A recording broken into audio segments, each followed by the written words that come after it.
This is KGW News at noon.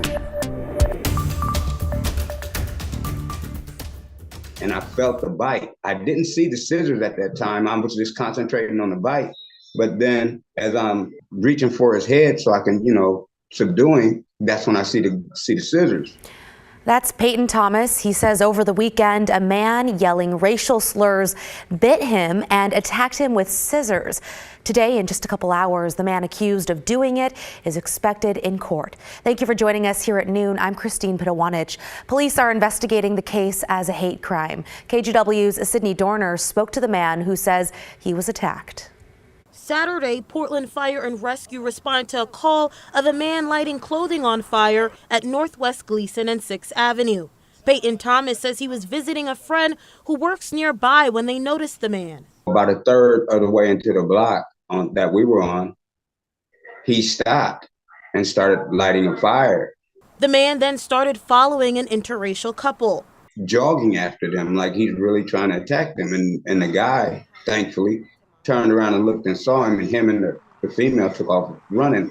The man then started coming after Peyton and his friend. And by the time I looked up, he was too close to me to, put my hands out to stop him or punch him to keep him off me.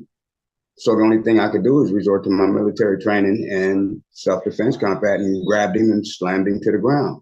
When police arrived, they saw the man assaulting Peyton, cutting him with scissors and biting him while yelling racial slurs. And I felt the bite. I didn't see the scissors at that time. I was just concentrating on the bite. But then as I'm reaching for his head so I can, subdue him, that's when I see the scissors. When I reached for the scissors, he tried to stab me like 2 or 3 times. Portland police arrested the man, Corey A. Nesensen, saying he later spit on one of the officers. Nesensen is facing felony assault, bias crime, harassment, and reckless burning charges. I'm going to pursue this to the end because he clearly was after somebody of our color. God made us this way. Sydney Dorner, KGW News. Portland police are hoping you can help them find a man who may have been involved in another incident they're also investigating as a hate crime. Take a good look. Police released these photos of the man that one local mom says assaulted her and her 2 children. It happened back on December 29th. Kanika Collier says she was at work near Southeast 27th and Burnside when her kids, ages 16 and 11, went to Starbucks to get a snack. It wasn't too long before her kids called her, frantic, saying a man was following them. When Collier ran out to help her kids, she says the man took a cup of liquid and threw it on them. Yelled that he hates their kind and wish they would die, and he spit on my daughter. Once your life is shaken like that, how do you put the pieces back together? It makes me angry because this isn't what we should be having to deal with in 2024. I'm sorry, just shouldn't. Portland police are asking anyone who sees this man to give them a call. Police also looking for the person who stabbed a man to death in a Safeway parking lot in Southeast Portland early yesterday morning. It happened just before 1:30 at the store on Southeast 122nd and Powell. By the time an ambulance arrived, the man had already died. At this point, we don't have any word on suspects. This is the 13th homicide this year in the city of Portland. And some sad news to report out of Washington County. A car hit and killed a 12-year-old on a bicycle over the weekend in Hillsborough. It happened Saturday afternoon near the intersection of Southeast 10th and Baseline Street. Investigators say the driver stayed at the scene and is cooperating with police. At last check, no arrests have been made. Okay, we are taking a step outside now at 12:04 this Monday afternoon. A live look, beautiful look from our Chinook Winds Casino Resort Skycam out in Lincoln City.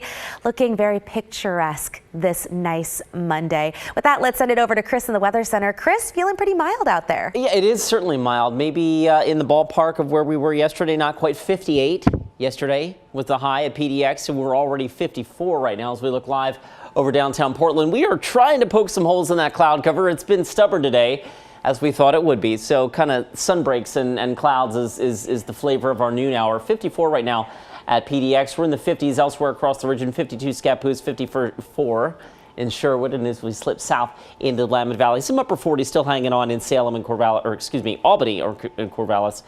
Salem at Let's Check, 50 degrees. Satellite pictures showing low pressure here, spiraling cloud cover through northwest Oregon and southwest Washington at this noon hour. And there still are some radar returns. We've got some showers right now in portions of Columbia, northern Clark, and Cowlitz County. So between Kalama and Longview, you're getting a little bit wet. And then, of course, up in the Cascades, the snow levels today around 4,000 feet or so. We were seeing snow at the passes. We have warmed up a little bit there, but it is still snowing up at Timberline Lodge.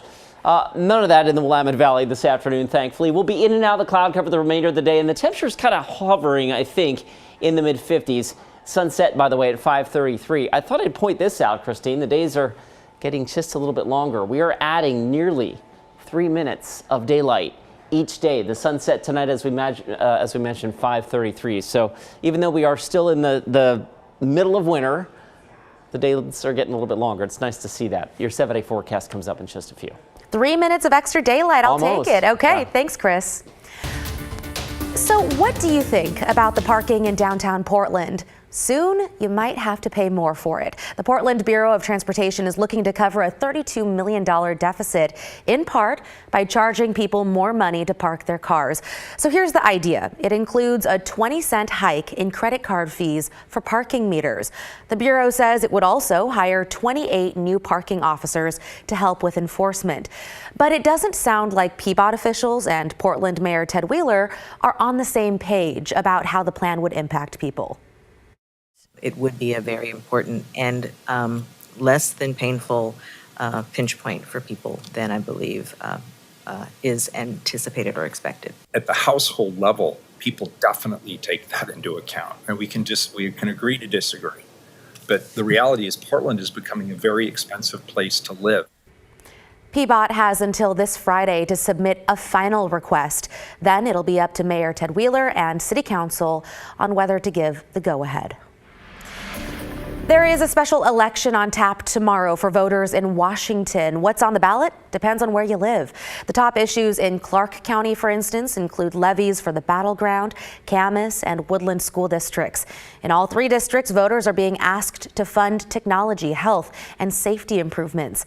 In order to count, ballots must be postmarked by tomorrow or dropped off at an approved ballot site by 8 o'clock tomorrow night. Final results should be out no later than a week from this Friday. And now at noon, we are honoring the founder of Bob's Redmill. Bob Moore died at the age of 94 on Saturday. He leaves behind a successful healthy foods and whole grains company that many Portlanders and really people all over the world know and love. Daisy Caballero brings us the story. This is what I was made for. I knew that. I really knew that. It didn't take me long to realize that there's nothing in this world that this is what I need to do. The Portland community is mourning the loss of Bob Moore, the creator of the Milwaukee-based company Bob's Redmill, widely known as a natural foods entrepreneur. If you're going to get the best out of life, you better get the best out of life. Moore was a hard worker with big dreams at a young age, which ultimately led him to the 1978 opening of his first Redmill location. A successful company that now offers over 200 products in more than 70 countries. But his accomplishments never steered him away from enjoying the little things in life. You've got 100 caps? Yeah, I do. And I bought them all over the world. That's your guilty pleasure. It's buying caps. I found it. Moore was one of the many guests on KGW's Carpool with Brenda Braxton. He enjoyed sharing his success story with us while also getting a quick workout in. Chintzy. This is, yeah, okay, let's go. One. And Moore was always looking out for others. He enabled more than 700 employees to own the Redmill company by establishing the employee stock ownership plan in 2010 on his 81st birthday. Moore was also named an honorary Beaver as he helped fund the Moore Family Center for Whole Grain Foods, Nutrition, and Preventative Health in the College of Health and Human Sciences at Oregon State University. Moore and his late wife Charlie also established research programs throughout the state, including the Bob and Charlie Moore Institution for Nutrition and Wellness at Oregon Health and Science University. That's been on my mind for the last several years is to try to absorb as much as I can and not be in too big a hurry. Company officials tell KGW Moore passed away peacefully at home. He is survived by his 3 sons, 9 grandchildren, and 6 great-grandchildren. A celebration of life is being planned. Nothing but blue sky. Daisy Caballero, KGW News.